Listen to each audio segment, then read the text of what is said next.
de Linhares, boa tarde aos nossos colegas e também aos ouvintes da Jovem Pan News.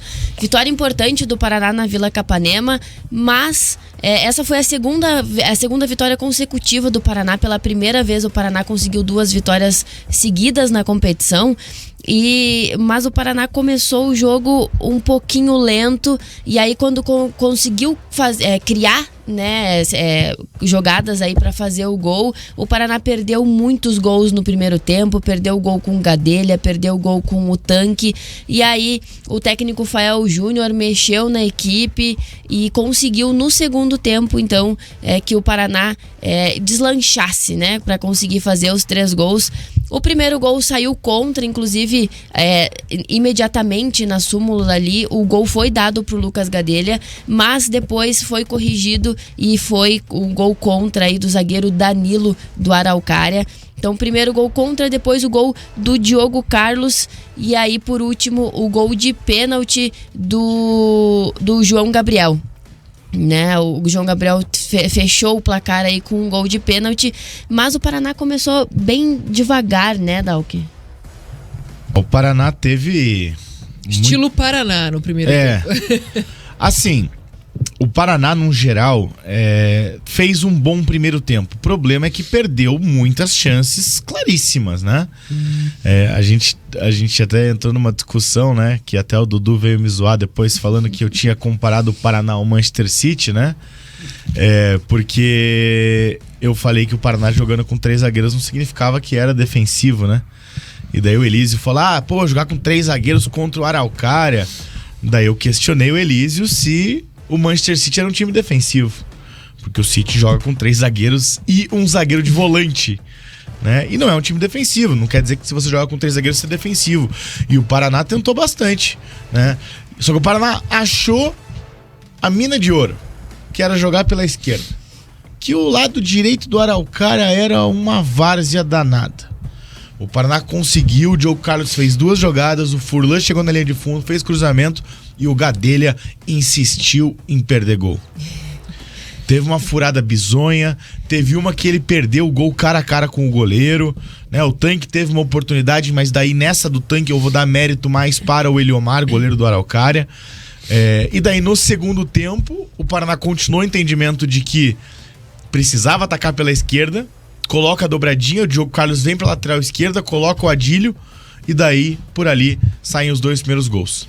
Mas também muito por incompetência do adversário, né? A gente, total. Os 3 gols, assim. Total. O Araucária teve oportunidade, inclusive, viu? E até o técnico Fael, ele falou sobre as chances perdidas e disse que o Paraná que tinha que fazer o jogo ficar fácil. Quando eu digo respeitar, eu tenho que respeitar todo adversário, independente da condição dele, né? Você entra também de uma maneira achar que o jogo vai ser fácil. Nós temos que fazer o jogo ficar fácil. É a questão, nós treinamos dessa maneira. Só que nós estamos numa situação ainda, que são seres humanos, são atletas, que tem um emocional também, tem todo esse emocional. Começamos agredindo o adversário. Tanto é que nós tivemos uma chance com o Tanque, tivemos chance com o Gadelha, tivemos outras chances, tivemos chances de abrir o placar. Talvez nós tivéssemos aberto o placar já no primeiro tempo, talvez o placar seria mais elástico, né? Não é questão de respeitar o adversário e respeitar e não agredir. Nós respeitamos, mas agredimos. Mas nós achamos também que a vitória ia ser fácil. Nós deveríamos, jogando melhor no primeiro tempo, fazer o jogo ficar mais a nosso favor. Palavras do técnico Fael Júnior, ele que fez mudanças na equipe ainda no primeiro tempo, né? Saiu o Júlio Vaz e entrou o Gui Marques, então ele tirou um dos zagueiros, que estava a segunda vez que o Paraná joga aí numa formação de 3 zagueiros. O Paraná mudou a formação e o técnico Fael também explicou quais foram as mudanças aí na equipe. Nós iniciamos o jogo muito, assim, ansiosos, né? Errando muito. Não encaixava os passes entre linhas do adversário. Queríamos jogar com muita intensidade e estava errando demais. Eles confundiram a intensidade, né, com pressa. A entrada do Gui já no primeiro tempo, né, houve uma mudança tática ali, né? O Caio estava como volante com o Romário e o Giovani como um terceiro zagueiro. Tive que vamos dizer assim, tirar um zagueiro, né, para deixar o time mais criativo com a entrada do Gui, trazendo o Giovani para a direita novamente e colocando o Caio onde ele jogou o último jogo. E não é uma formação que seria de 3 zagueiros, porque o Caio é um volante. Eu pedi na volta do intervalo, no intervalo eu pedi para o Caio que quando nós tivéssemos a bola, ele jogasse também como um volante, à frente dos 2 zagueiros, para nós termos mais nomes no meio campo, para podermos criar mais. Faltou muita aproximação no primeiro tempo. A gente colocou muita pressa, ansiedade. Nós conseguimos rodar mais a bola no segundo tempo. E era questão de tempo ali para sair o primeiro gol. Saindo o primeiro gol, o time ia sentar mais e se tranquilizar mais. Mas a intenção era essa aí. Eu coloquei os 3 zagueiros no começo para adiantar o Tanque, que é um atacante. O Tanque, juntamente, para jogar mais à frente. Só que ele encaixou muito a ideia, eu tive que fazer a mudança. Palavras do técnico Fael Júnior falando sobre a formação, e a gente comentou isso até, inclusive, durante o jogo, né? O Paraná tá jogando com 3 zagueiros, o Dalk estava falando agora, né? De que precisava de 3 zagueiros para jogar contra a Araucária, mas nesses 2 últimos jogos em que o Paraná venceu, o Fael jogou com 3 zagueiros, né? Então foi uma formação que deu certo. Nesse sentido, o Fael, ele utiliza dos pontas, ele tem muitos pontas, inclusive, no elenco, né? Ele utiliza dos pontas como laterais, e isso faz com que os 3 zagueiros se tornem um pouco mais ofensivos. Daí você libera, né, Mas, as Jana, laterais. se você visse a salada que o Paraná foi durante o jogo, porque assim, com 30 minutos ele tira o Júlio Vaz, que tava errando tudo e mais um pouco. Júlio Vaz tentou em 6 lançamentos, ele errou os 6. Ele chutou lá no viaduto as 6 bolas. Aí ele tira o Júlio Vaz e coloca o Gui Marques. Daí ele coloca o Giovani de lateral direito, faz a formação com os 2 zagueiros, com o Caio, recuando o Caio que tava com o primeiro volante pra zagueiro, pra jogar ao lado do Marcão, e mantém o Furlan na esquerda. E faz ali o meio com 4-3-3, né? O Gui Marques, o Romário e o João Gabriel. No segundo tempo, eu não sei o que ele tentou fazer, mas os caras se confundiram. Porque o segundo tempo começa o Paraná com o Giovani e Marcão de zagueiro, o Diogo Carlos do lateral esquerdo, porque o Furlan é substituído, né? Entra o Adílio. O Anderson Tanque de ponta. E ninguém de lateral direito. Deus. O Caio como volante. Teve um momento que o João Gabriel se machucou aos 8 minutos do segundo tempo. Daí que o Caio vai até o banco, porque o Fael tá desesperado chamando alguém. E faz o Caio entender de volta que ele precisa voltar a jogar como zagueiro. O Araucária, se tivesse um pouquinho de qualidade, em 8 minutos teria aproveitado que o lado do esquerdo, o lado direito defensivo do Paraná não tinha ninguém. Ninguém. Não tinha um lateral direito. O Tanque tava lá na ponta e não tinha um lateral direito. Tava totalmente aberto o setor. Só que o Araucária, por ser tão frágil, por ser um time que até aqui marcou 3 gols apenas no campeonato, perdeu todos não conseguiu fazer 27, não conseguiu fazer nada. Porque ele não conseguia atacar. E era uma imposição física do Paraná, uma imposição técnica, uma imposição tática até mesmo com esses erros, com essa salada toda. Depois disso, com 9 minutos, volta o Caio como zagueiro, faz os 3 zagueiros de volta, e daí o Paraná de lancha, porque aos 15 faz gol, aos 26 faz gol e aos 30 faz gol, né? Então, assim, o Paraná conseguiu uma vitória importante, de certa forma foi sofrida. Pelo menos minhas apostas na KTO bateram. Chegou um momento no começo do jogo, eu falei, vou apostar mais de 2,5 gols, né? Porque apesar do Paraná nunca ter feito 3 gols no jogo no acesso, o Araucária levava. Por resultado, o Paraná tá no melhor momento dele na primeira fase. Ele chega com boas chances de conseguir a classificação, né? Claro, ele tem que vencer, depende de um resultado ou de outro, mas eu acho que o mais difícil é o Paraná vencer ele mesmo, né? Eu acho que o grande problema é o jogo contra o Patriotas. A gente já vai fazer a matemática aí do Paraná, e até inclusive o técnico Fael Júnior também falou na coletiva, né, que todos os jogos são considerados uma final. Todos os jogos, né? Teve esse simbolismo aí de final. Não teve, se nós perdemos no lado ou empatasse, ou perdesse, né, do laranja, saímos fora também. Então eu cheguei já com eu uso a frase com eles, com a faca nas costas e a corda no pescoço, sem poder perder nada. Então nós chegamos e vamos dizer assim, houve um ânimo diferente, né? Com esses 2 jogos fora de casa para jogar agora, para decidir. Se nós não tivéssemos um resultado positivo lá contra o Iguaçu, hoje também não valia de nada o jogo para nós, né? Então, jogo a jogo, e todos os jogos são finais para nós. E como falou o técnico Fael Júnior, a mudança de estratégia, ele teve que fazer uma mudança de estratégia durante o jogo, né? Não era o que ele tinha planejado, mas aí durante o jogo ele precisou mudar de acordo com o que estava acontecendo durante o jogo, fez a primeira substituição ainda no primeiro tempo, como a gente estava falando, e ele também falou aí dessa mudança de estratégia e já falou como é que vai ter que ser o jogo contra o Patriotas. A gente treina a semana inteira, a gente cria uma estratégia para o jogo, e durante o jogo acontecem coisas diferentes que você tem que mudar. Hoje eu tive que mudar com 25 minutos, 30 minutos, tive que mudar a estratégia, porque não estava encaixando. E eu não disse para ele que seria fácil o jogo, né? Não disse nunca que seria fácil. Acho que contra o Paraná, lógico, cria-se um ânimo melhor, as equipes se dedicam até mais, né? Até pela visibilidade, né? Vamos dizer assim.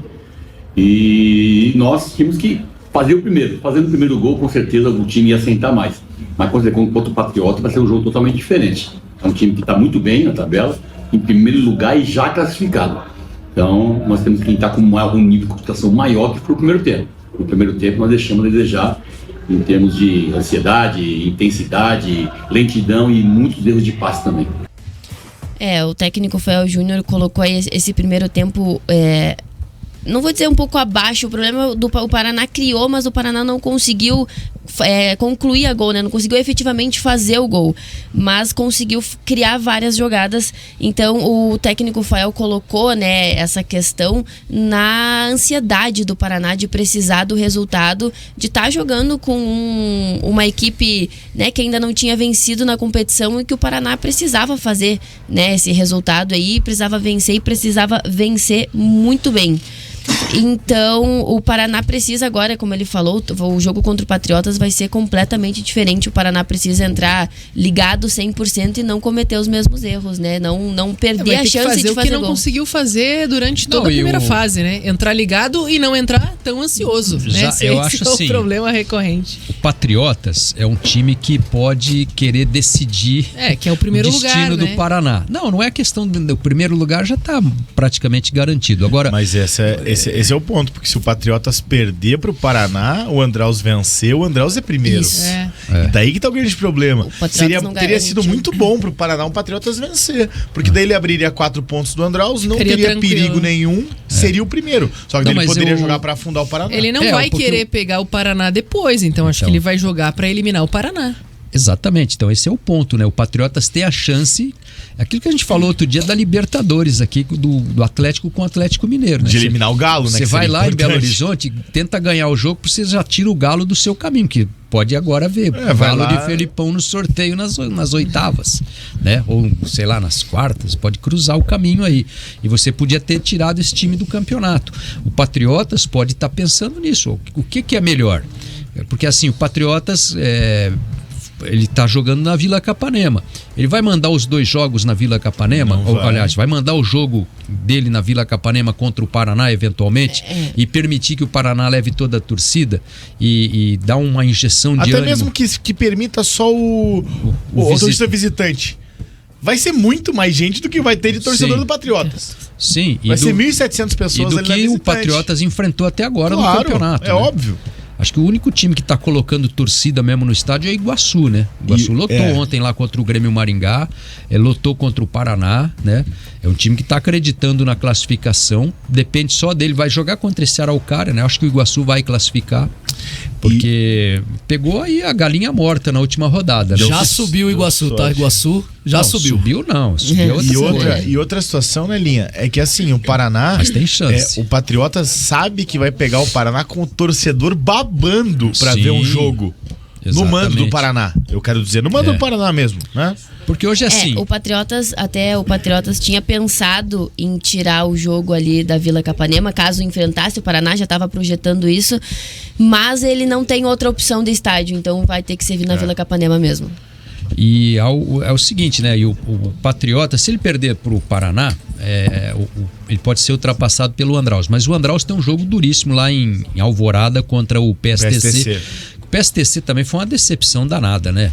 Porque parecia a gente na terceira rodada a gente já cravava assim, Patriotas e PSTC e mais 2, né? E o PSTC, ontem eu fiquei em casa de manhã, fiquei assistindo o jogo Toledo e PSTC, né? Um jogo danado de feio, né? Parecia que o PSTC tá pior do que o Toledo, que tá para cair para segundona, para terceirona do Paranaense, né? Já não caiu? Não. Ainda não. Agora, pelos critérios, né? Isso, é confronto direto, é assim, isso. O Grêmio joga pelo empate e o Toledo pela vitória. O jogo vai ser em Maringá. Se o Toledo ganhar, ele escapa e o Maringá cai. O Grêmio e o Maringá cai. Se o Grêmio empatar, ele escapa. Essa última rodada da divisão de acesso vai ser bem movimentada. As únicas duas definições são que o Araucária já está rebaixado e o Laranja Mecânica não briga por mais nada. Depois disso, Andraus e Patriotas brigam pelo primeiro lugar, já estão classificados, mas brigam pelo primeiro lugar. Paraná, Iguaçu, Apucarana e PSTC brigam pela classificação, pelas últimas duas vagas. Grêmio, Maringá e o Toledo brigam contra o rebaixamento. O Apucarana e o Iguaçu, o seguinte, se ganharem os jogos que eles têm... Já era. O Apucarana é contra o Laranja Mecânica lá em Arapongas e o Iguaçu joga em Campo Largo, né, contra o Araucária. Isso. O Paraná precisa ganhar o jogo do Patriotas para torcer para que pelo menos um dos dois resultados não aconteça, que é a vitória do Iguaçu ou a vitória do Apucarana. Isso. Iguaçu ou Apucarana precisam tropeçar. Se eles empatarem, o Paraná já passa. Como eu falei na sexta-feira e repito, parabéns para a Federação Paranaense, viu? Porque coloca 2 jogos do Paraná em casa na última rodada e 2 jogos do Apucarana fora na última rodada. O Paraná tomou 4 do Andraus, né, no sábado à noite. Também acompanhei um pouquinho desse jogo aí. Sim. E assim, E o PSTC, que tava, né, era pule de 10 lá no começo do campeonato. Mas acho que o PSTC pegou adversários mais fracos no início da competição e aí agora, e você vê, o Paraná só não tá classificado por conta daqueles 2 jogos do placar perigoso, né? Foram os 4 pontos que o Paraná deixou de ganhar, que ele tá ganhando de 2-0. O Paraná estaria com 17 pontos. Hoje ele teria 17 pontos. Ele estaria brigando, na verdade, ali pelo primeiro, segundo lugar, né? Então, assim, foram vacilos que custaram muito caro. Não precisava nem do 4-1 desses jogos só, né? Não 2. A boa notícia é que o Paraná assim, terá Liliu de volta. O Paraná terá Liliu, Luiz Roberto e Romarinho de volta. O Paraná, se tivesse conquistado mais 2 pontos, ele não estaria garantido nessa última rodada, precisaria ainda fazer um resultado, mas estaria dependendo só dele. Não estaria dependendo de outras combinações para passar para a semifinal. Como o Linhares falou aí, o Paraná precisa vencer o Patriotas, Iguaçu ou Apucarana precisam tropeçar, né? O Iguaçu enfrenta o Araucária, esquece, né? E o Apucarana enfrenta o Laranja Mecânica. Aí também é o seguinte, né? Se o Iguaçu perder por o Araucária... Ele não merece nada. Se empatar com o Araucária... Aí, merece cair direto, né? Não, aí não... E se o Paraná empatar, o Paraná ainda tem chance de classificação se Iguaçu ou Apucarana necessariamente perderem, daí um dos dois precisam perder, e o PSTC tem que tropeçar diante do Andraus, aí um empate, ele não pode vencer do Andraus, e aí o Paraná tem chance ainda se empatar. O PSTC não ganha do Andraus, tá tranquilo. Eu também acho que não. Tranquilo. Só que daí a questão vai ser o Laranja Mecânica complicar pra Apucarana. O Apucarana vem em baixa, vem em queda. Só que eu acho que é mais fácil o Paraná ganhar e torcer por um dos 2 resultados, porque não precisa dos 2 resultados acontecerem. Um deles pelo menos, né? Mas enfim. Ontem o Laranja Mecânica, inclusive, ele fez frente ao Patriotas, né? Ao líder, ele tava vencendo o líder até o último minuto. O gol foi no último minuto e foi um gol contra. Foi um gol contra estilo Alan Ferreira contra o PSTC. Nem me lembro dessa coisa feia. Foi mais bonito. Foi mais bonito. Foi de peixinho. Esse foi de peixinho. Foi gol contra do Matheus Duó. Mais recurso técnico, mais categoria, assim, né? O gol contra do Laranja. E se ganha o jogo Laranja Mecânica, ele teria hoje teria 12 pontos, né? Estaria na mesma situação do PSTC. Ele estaria brigando ainda se tivesse ganho o jogo. Ele estaria brigando num confronto direto com o próprio Apucarana, né? Agora ele saiu do páreo e aí a gente de repente vai poupar os titulares, né? E aí o Paraná, depois do jogo, ele se reapresentou no sábado para fazer um regenerativo, folgou no domingo e aí já treinou hoje pela manhã com todo o elenco aí, se representaram no CTninho da Gralha. Eu vou fazer uma homenagem ao Paraná aí, o técnico do Paraná Clube, que fez aniversário ontem. Vou rodar um gol do Caio Júnior aí de 1997. Gol que foi histórico, assim, foi o gol mais importante daquele ano. Se esse gol não acontece, o Paraná não ganhava o pentacampeonato. Gol do Maneco? É o gol do Maneco. Começou com o Maneco e terminou com o Caio Júnior de cabeça. Retardado, volta o rebate para Ricardinho, boa abertura para Denilson pela ponta direita, arrumou no bico da grande área, levantou para Caio Júnior de cabeça pro gol!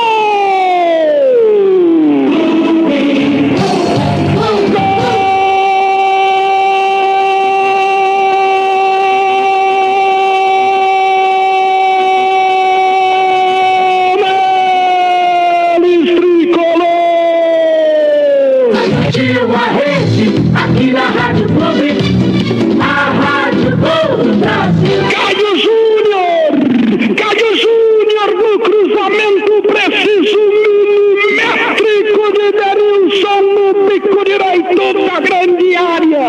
Ele subiu livre de marcação na falha individual na retaguarda do Matsubara. A bola testada com convicção no canto esquerdo foi mansamente para sacudir a rede do Matsubara. Caio Júnior, aos 46 minutos no apagar das luzes em Cambará, Caio Júnior. O gol acontece, o Paraná comemora uma suada vitória até aqui no Estádio Regional de Cambará, uma vitória que lhe vale a permanência na liderança do Campeonato Paranaense de 97 em seu octogonal decisivo.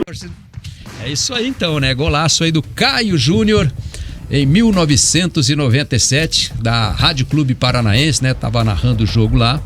E esse gol foi fundamental porque manteve o Paraná na frente do Atlético. Os dois estavam brigando pelo título do campeonato, do turno.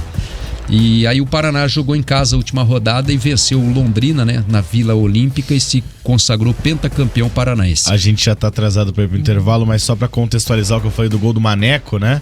O Manuel Fernandes, né, que na época era cronista esportivo, ele acabou... Os gandulas sumiram, né? E ele foi correndo pegar a bola e entregou a bola pro Ednelson bater o lateral rápido. Ele largou assim, ele tava com um monte de continuidade do fone de ouvido, maleta pendurada, ele jogou tudo no chão, foi atrás da bola, jogou pro Ednelson, o Ednelson bateu o lateral pro Ricardinho. O Ricardinho levantou a cabeça, né? O Ricardinho hoje que é comentarista aí do Sport TV. O Ricardinho virou o jogo lá na direita pro Denilson, na lateral direita. O Denilson dominou a bola e cruzou pro Caio fazer de cabeça ali, tipo no primeiro pau, assim, um toque no ângulo, né? Um golaço do Caio. E esse gol manteve o Paraná, porque se empata o jogo, o Atlético jogaria no outro dia de manhã, em Bandeirantes. Eu transmiti esses dois jogos lá pela Rádio Clube, contra o União, e ganhou do União de manhã lá. Aí o Atlético ficaria um ponto na frente e teria a vantagem de ganhar o campeonato no domingo. Não sei se o turno ou o campeonato, não me recordo. Acho que o Paraná foi campeão dos dois turnos e levou o título. Que seja uma inspiração pro Paraná aí, né? O Gabriel podia passar lá a preleção.